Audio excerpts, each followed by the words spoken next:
আমাদের অনন্য স্টোরি সকল প্রকার পার্ট গল্প দেখতে আমাদের চ্যানেলটি সাবস্ক্রাইব করে পাশে থাকা বেল আইকনটিতে ক্লিক করে অল নোটিফিকেশন অন করে দিন। ড্যাম, গাড়ির টায়ারটা এখনই পাঞ্চার হতে হলো। শাবাবের কথা শুনে মীরের কান থেকে যেন ধোঁয়া বেরিয়ে গেল। শাবাবের থেকে দ্বিগুণ ক্ষিপ্ত হয়ে বলল, ভাগ্য কেন আমাদের নিয়ে এমন পরিহাস শুরু করলো বলতো? শাবাব মীরের মনের অবস্থা আন্দাজ করে তাকে সান্ত্বনা দেওয়ার উদ্দেশ্যে বলল, রিল্যাক্স ইয়ার, এই মুহূর্তে এত রেগে গেলে চলবে না, আমাদের অন্য ব্যবস্থা করতে হবে। এই বলে গাড়ি থেকে নামলো শাবাব। বাকিরাও নেমে এলো। আফিক গাড়ির টায়ারটা দেখে বলল, স্যার, টায়ারটা পাল্টাতে হবে, আমি এখনই এই পাল্টানোর ব্যবস্থা করছি। আফিকের কথায় মীর যেন একটু স্বস্তি পেল। শাবাব মৃদু হেসে হ্যাঁ সূচক মাথা নাড়ল। আফিক টায়ারের কাছে যেতে যেতে ইভানকে সাথে নিয়ে গেল। মীর গাড়ি থেকে একটু দূরে গিয়ে দাঁড়ালো।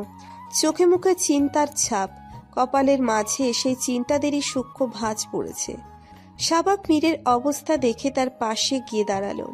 ভালো মন্দ মিলিয়ে তাকে বোঝাতে লাগলো। হীর তাদের থেকে বেশ খানিক দূরত্ব নিয়ে দাঁড়িয়ে আছে। চারপাশে ভরাট জঙ্গল, বিশাল বিশাল জঙ্গলি গাছ, এক একটার উচ্চতা মাপকাঠিতে তোলা সম্ভব না। হীর চোখ ঘুরিয়ে দেখছে সব কিছু। গাছগুলোর বুকে আঁকিবুকুর অভাব নেই। দেখে মনে হচ্ছে কেউ খুব যত্নে এসব আঁকিবুকি করেছে। হীর কয়েক পা এগিয়ে গেল সেদিকে।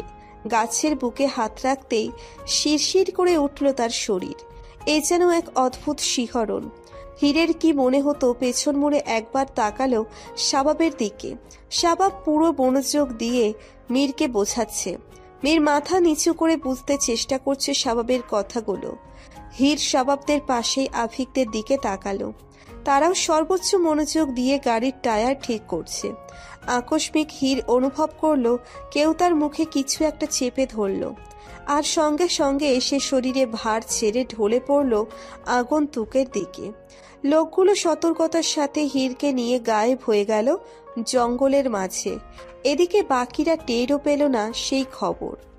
ঘটনার প্রায় 10 মিনিট বাদে শাবাব হীরের অনুপস্থিতি টের পেল। হঠাৎ মনে হলো হীর নেই। তার বুক কেঁপে উঠল। ভয়ার্থ দৃষ্টিতে সামনের দিকে তাকাতেই দেখল হীরের দাঁড়িয়ে থাকা জায়গাটা শূন্য পড়ে আছে। শাবাব মীরকে ছেড়ে লাফিয়ে পড়ল এপাশে।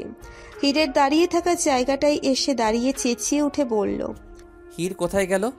শাবাবের প্রশ্নে বাকিরা চমকে উঠল। চাতক পাখির মতো চারপাশে দেখতে লাগলো। এত বড় জঙ্গলে হীরকে কোথায় খুঁজবে তারা? কে নিয়ে গেল হীরকে? শাবাব গলা ফাটিয়ে চেঁচাতে লাগলো হীরের নাম নিয়ে। মীর এক প্রকার দৌড়ে এসে শাবাবের পাশে দাঁড়ালো। ভীত কণ্ঠে বলল, মনে তুলে নেয়নি তো হীরকে? শাবাব অগ্নি দৃষ্টিতে তাকালো মীরের দিকে। রাগে তার শরীর থরথর করে কাঁপছে। পুরো মুখমণ্ডল রক্তিম আভায় ঘিরে ধরেছে। শাবাব চটজলদি ফোন বের করে মনির কল দেওয়া নাম্বারে ডায়াল করলো। যদি সত্যিই মনি এ কাজ করে থাকে তবে মনির কপালে সীমাহীন দুঃখ লেখা আছে। নাম্বারে কল যাচ্ছে না, তার মানে এই কাজ মনিই করেছে। শাবাব রাগে ফুঁসে উঠে চেঁচিয়ে উঠে ছুঁড়ে মারল ফোনটা। মীর শাবাবকে শক্ত করে ধরে রেখে বলল, কি করছিসটা কি শান্ত? মনে এমন কিছু করতে পারে সেটা আমাদের আগে ভাবা উচিত ছিল। শাবাবের দাঁতে দাঁত চেপে ফুঁসতে ফুঁসতে বলল, খুব বড় ভুল করেছে মনি, এর মাসুল মনিকে গুনে গুনে দিতে হবে। হীরকে তুলে আনার 2 ঘন্টা পেরিয়ে গেল। একটা ডুপ্লেক্স বাড়িতে রাখা হয়েছে হীরকে। এখানে মনিকা তার পরিবার নিয়ে থাকে। তার হাজবেন্ড ফরহাদ রেজা এবং মেয়ে রোজ। রোজ হীরের চেয়ে বয়সে 2 বছরের ছোট। দেখতে বেশ, মাথায় ঝাঁকড়ানো চুল, মুখের আদল বাবা মায়ের সাথে মেলানো। সবার থেকে আলাদা দেখতে। চিকন পাতলা ভ্রুর রেখা, প্রতিনিয়ত ভ্রুর কাটছাট করতে ভুল হয় না। চোখ দুটো বেশ ছোট, লম্বাই বেশ, সরু পাতলা শারীরিক গঠন, চলাফেরা সর্বোচ্চ অশ্লীলতার ঊর্ধ্বে। তার পোশাক আশাক শরীরের বেশিরভাগ জায়গা ঢাকতে অক্ষম। এসবটাই মনিকা এবং রেচার অতিরিক্ত ভালোবাসার পরিণাম। এতে অবশ্য তাদের কিছু যায় আসে না। আধুনিক জীবন এমনই হবে বলেই ভাবেন তারা। হীরকে অচেতন অবস্থায় বাসার ভেতর নিয়ে আসার সময় ব্যাপারটা রোজ লক্ষ্য করেছে। নিজের ঘর থেকে তার মম ড্যাডের রুমের দিকে নিয়ে যাওয়া হয়েছে একটা অচেনা মেয়েকে। অবশ্য তাদের ঘরে প্রবেশ করানো হয়নি, বরং কিছুদিন আগে দুটো মেয়েকে এনে যেখানে রাখা হয়েছে সেখানেই এই মেয়েটাকেও নিয়ে যাওয়া হয়েছে। মেয়ে পাচার তাদের পারিবারিক ব্যবসা, এটা রোজ গত 1 বছর ধরে জানে, কিন্তু এসব বিষয়ে কখনো সে মাথা ঘামায় না। সময় মতো তার হাতে মোটা অঙ্কের টাকা এলেই সে খুশি। কিছুদিন তার মম বাংলাদেশে থাকাকালীন তার একটা অ্যাক্সিডেন্ট হয়। ড্রাঙ্ক অবস্থায় ড্রাইভ করতে গিয়ে গাড়ি অ্যাক্সিডেন্ট করে, একদম মরার দশা হয়েছিল। তাই তার মমকে অতি দ্রুত ফিরে আসতে হয় এখানে। তারপর বেশ অনেক দিন তাকে নিয়েই পড়ে থাকে তার মম ড্যাড। বেশ অনেকদিন মেয়ে তুলে আনার কাজটা তার বন্ধ ছিল। অবশেষে সে সুস্থ হবার পরে আবারও তারা শুরু করে এই কাজ। সবটা ভেবে রোজ আনমনে দীর্ঘশ্বাস ফেলে রুম থেকে চলে যায়। তার আজ লেট নাইট পার্টি আছে। এসব ভেবে সময় নষ্ট করার মতো সময় তার নেই। অন্ধকার ছিমছাম পরিবেশ, একটু দূরে দুজন মানুষের নিঃশ্বাস ফেলার শব্দ আসছে। অনেকক্ষণ চারপাশটা নীরব থাকায় তাদের নিঃশ্বাসের শব্দ এখন বেশি স্পষ্টভাবেই কানে ভেসে আসছে। হির চোখ মেলে তাকালো, পাশের দুজনকে না দেখলেও মনে মনে ভেবে নিল ওরা দুজন তরি আর কিরণই হবে। নিঃশ্বাস ফেলার ধরনে মনে হচ্ছে ওরা জেগে নেই, ঘুমোচ্ছে মানে ওরা নিজেদের হুঁশে নেই, অজ্ঞান হয়ে আছে। হির অন্ধকার হাতড়ে উঠে বসার চেষ্টা করলো, কিন্তু পারল না। তার হাত দুটো পেছন মুড়ে শক্ত দড়ি দিয়ে বাঁধা হয়েছে। পা দুটোরও একই অবস্থা। এমন অবস্থায় তরির আর কিরণের মাঝে যাওয়া মুশকিল। তাই হির নিচে পড়েই তরি আপু, কিরণ বলে ফিসফিসিয়ে ডাকতে লাগলো। অনেকক্ষণ ধরে ডাকার পরও তাদের কোনো উত্তর এলো না। হির অধৈর্য হয়ে ডাকা বন্ধ করে দিল। মনে মনে ভাবলো এভাবে তাদের হুঁশ ফেরানো যাবে না, কারোর আসার অপেক্ষা করতে হবে। অজ্ঞান হয়ে পড়ে থাকার ভান করে দেখতে হবে ওদের সাথে কি কি হয়। মিনিট 10 পেরোতেই এদিকে কারোর পায়ের শব্দ ভেসে উঠল। হির শব্দ পেয়ে সচেতন হয়ে গেল। লোকগুলো ওকে যেভাবে ফেলে রেখে গেছে সেভাবেই পড়ে রইল। বাইরে থেকে তালা খুলে দুজন লোক ভেতরে প্রবেশ করলো। একটা লোক ঘরের কোণাকুনি চলে গিয়ে লাইট অন করে দিল, আর মুহূর্তেই ফকফকা হয়ে উঠল রুম। হির ঢোক গিলে চোখ জোড়া পিটপিট করে খুলল। লোক দুটো তরি আর কিরণের মুখে পানি ছিটাচ্ছে, হয়তো জ্ঞান ফেরাচ্ছে। মুখের উপর পানি ছিটে পড়তেই ধরপড়িয়ে উঠল কিরণ আর তরি। ভয়ার্থ দৃষ্টিতে সামনের দিকে তাকাতেই লোক দুটো বিকৃত হাসল। তরির গালে হাত বুলিয়ে বলল, ঘুম ভাঙল সুন্দরী, এবার যে যেতে হবে, দয়া করে খেয়ে নাও কেমন? কাল রাতে তো তোমাদের দুজনকে পাচার করে দেওয়া হবে, তারপর জানা নেই তোমাদের সাথে কি কি হবে। আমাদের মতো এত আদর করে কেউ খাওয়াতে আসবে না। লোকটার ছোঁয়ায় ঘৃণায় বুড়িয়ে গেল তরির মুখ। লোকটার ছোঁয়া থেকে বাঁচতে মুখ ঘুরিয়ে নিল অন্যদিকে। রাগে ঘেন্নায় তরির শরীর কাঁপছে, না পারছে কিছু বলতে আর না পারছে কি করতে। পাশের লোকটা একই আচরণ করলো কিরণের সাথে। কিরণের চোখে জল টলমলো করে আসছে।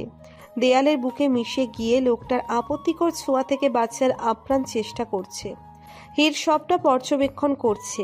তার মনটা বিষিয়ে উঠল লোক দুটোর আচরণে।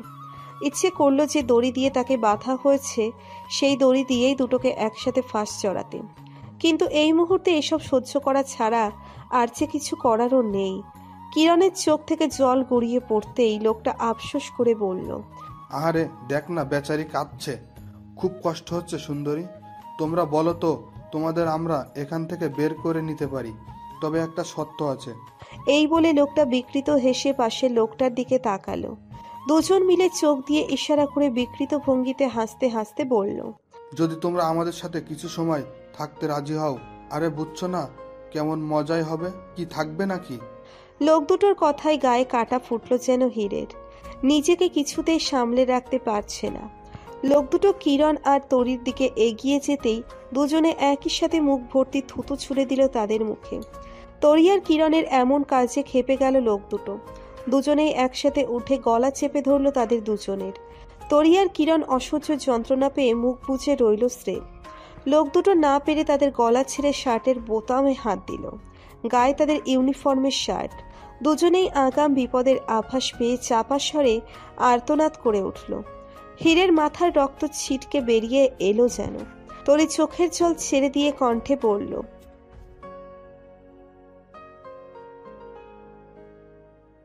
কিরণ কান্নাচুরিত কণ্ঠে বলল, যত টর্চার করার করুন, কিন্তু আমাদের সম্মান এভাবে নষ্ট করবেন না ভাই।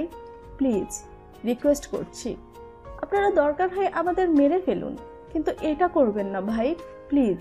ওই মা চুপ কর, শুধু স্যারের অর্ডার আছে বলে আজ তোরা বেঁচে গেলি, নয়তো আজ তোদের শেষ দিন হতো। কথাগুলো বলে ছেড়ে দিল দুজনকে। হাতের বাঁধন পেছন থেকে খুলে দিয়ে খাবার ঠেলে খেতে বলে তারা বাইরে গিয়ে দাঁড়ালো। লোক দুটো সামনে থেকে সরে যেতেই একটু দূরে অচেতন অবস্থায় অপ্রত্যাশিত কাউকে পড়ে থাকতে দেখে আতঙ্কে কেঁপে উঠল তরি আর কিরণ। তরি দেওয়ালের বুকে সিটিয়ে গিয়ে দুর্বল কণ্ঠে বলল, হির। কিরণ বার কয়েক ঢোক গিলে কাঁপা কাঁপা কণ্ঠে বলল, হির এখানে কি করে এলো ম্যাম?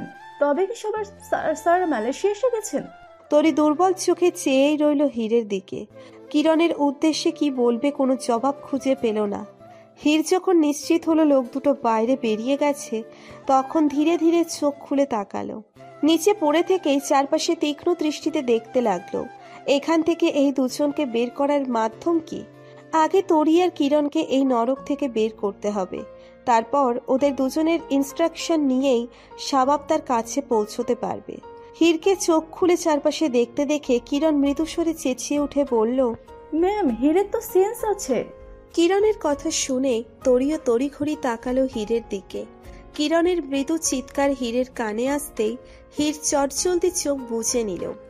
পুনরায় অচেতন হওয়ার ভান করে পড়ে রইল। কিরণের আওয়াজ বাইরে দাঁড়িয়ে থাকা লোক দুটোর কানেও পৌঁছিয়েছে, কিন্তু স্পষ্টভাবে তারা কিছুই শোনেনি। তারা দুজন হুড়মুড় করে ভেতরে ঢুকে এসে তাদের সামনে দাঁড়ালো। কিরণের চেঁচানোর কারণ বোঝার জন্য বাজখাই গলায় চেঁচিয়ে উঠে বলল, কি হচ্ছে কি এখানে? চিৎকার করছিস কেন? লোক দুটোর উপস্থিতিতে ভরকে গেল তরি আর কিরণ। কিরণ উত্তেজনার বশে এভাবে চেঁচিয়ে উঠবে সেটা তার কল্পনাতীত ছিল, মাথায়ও আসেনি এমন কিছু। এখন ভয়ে চুপসে যাওয়া ছাড়া আর পথ নেই। একটা লোক তরির মুখ চেপে ধরল, খ্যাক খ্যাক করে বলল, কি হলো? এখন চুপ করে আছিস কেন? দুটিতে বল, কেন চেঁচাচ্ছিলি? তরি লোকটার ছোঁয়া থেকে বাঁচার জন্য দেওয়ালের বুকে সিটিয়ে আছে। দুহাতে টেনে লোকটার হাত সরাতে চেষ্টা করছে আর দুর্বল কণ্ঠে বলার চেষ্টা করছে, জল জল দেননি।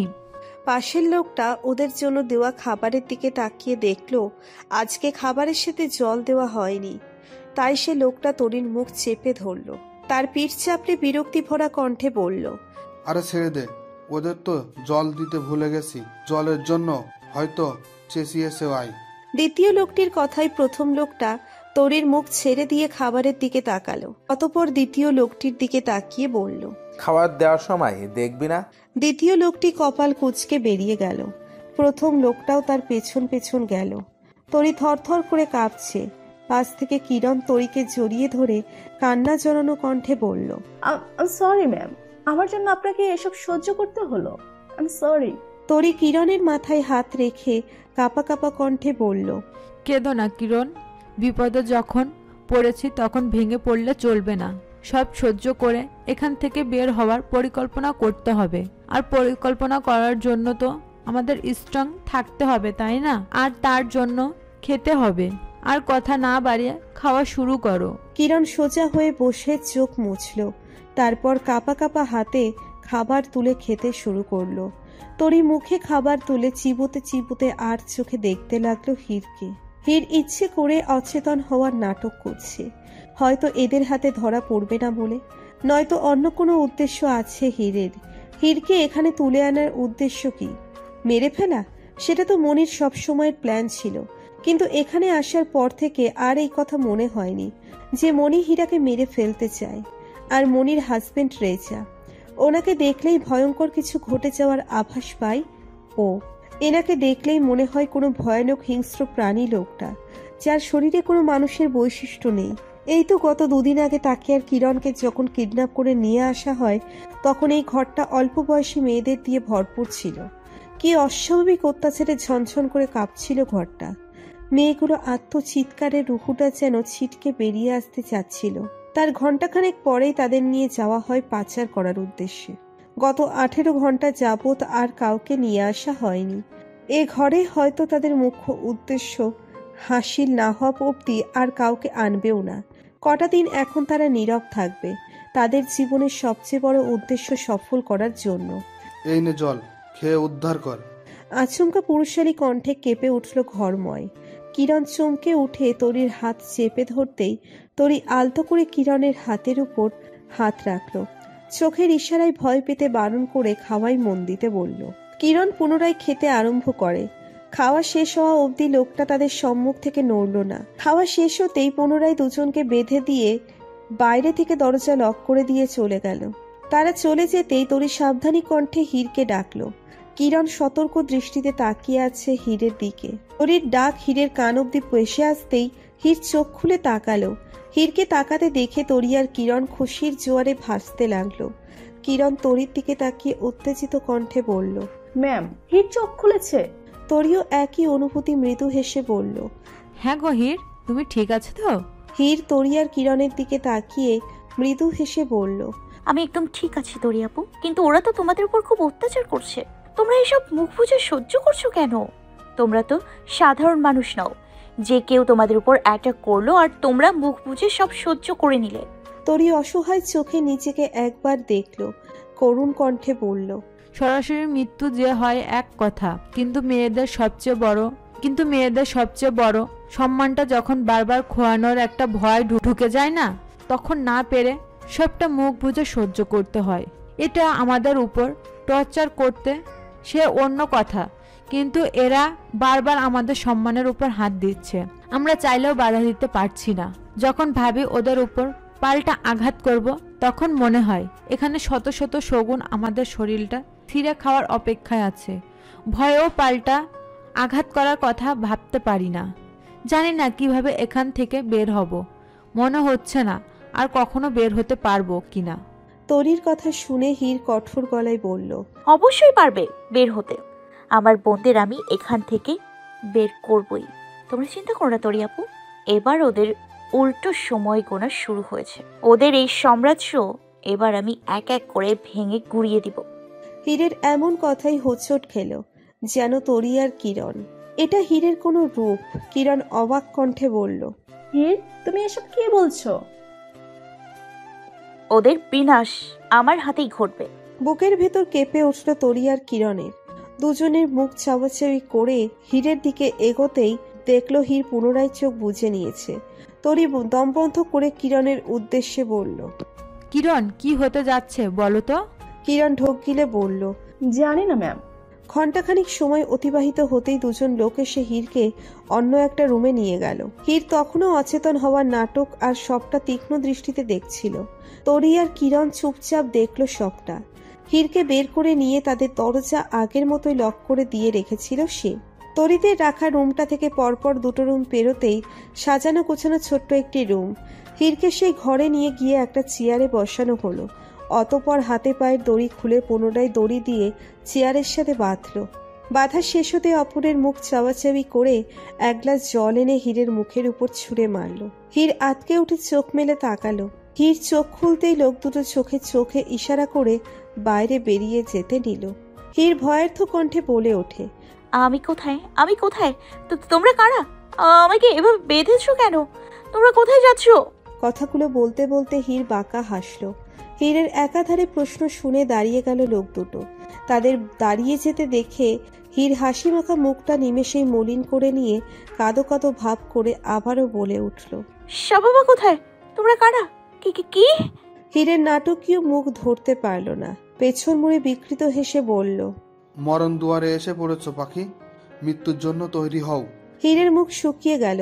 ঢোক গিলে ভয়ার্থ কণ্ঠে বলল, কি বলছো এসব? তোমরা কারা? লোক দুটোকে হাসতে হাসতে বলল, আমরা তোমার জম। এই বলে বেরিয়ে গেল। হীর তাদের যাওয়ার পানে তাকিয়ে ঠোঁট বাঁকিয়ে হাসল। তারা যেন শুনতে পায় সেরকম করে অসহায় কণ্ঠে বলতে লাগলো, আমাকে ছেড়ে দাও, আমাকে যেতে দাও। আমি আমার হাজবেন্ডের কাছে যেতে চাই। তোমরা শুনতে পাচ্ছো? ছেড়ে দাও আমায়। স্যার, হীরের ফোন ট্র্যাক করা গেছে। বাতাসের গতি ডিঙিয়ে মাহুদির কথাটা শাবাবের কানে আসতেই চকিত নজরে তাকালো শাবাব। মীর এক প্রকার লাফিয়ে পড়ল মাহুদির পাশে। ইভান দুধাপ এগিয়ে এসে মাহুদির পিছনে দাঁড়ালো। শাবাব আর বসে না থেকে ঝড়ের বেগে এসে বসলো মাহুদির পাশে। একবার ল্যাপটপের দিকে ব্যস্ত নজর বলিয়ে ফের মাহুদির দিকে তাকালো সবাই। মীর প্রশ্নবিদ্ধ মুখ করে বলল, লোকেশনটা দেখ। মীরের আদেশে তৎক্ষণাৎ মাহুদি মাথা নাড়ল। কিবোর্ড বাটন প্রেস করে এদিকে সেদিকে দেখে মাহুদি চিন্তামগ্ন কণ্ঠে বলল, এখান থেকে 90 কিলোমিটার দূরে দেখাচ্ছে স্যার। এখান থেকে 50 কিলোমিটারের পরে তো প্রায় 40 থেকে 50 কিলোমিটার শুধু জঙ্গল পড়ে, ভয়ানক জঙ্গল। মণি হীরাকে নিয়ে সেইখানে রেখেছে। শাবাব ল্যাপটপের স্ক্রিনে দৃষ্টি নিক্ষেপ করে বলল, আভিক, গাড়ি বের করো। শাবাবের অর্ডার পেয়ে আফিক দ্রুত উঠে দাঁড়ালো।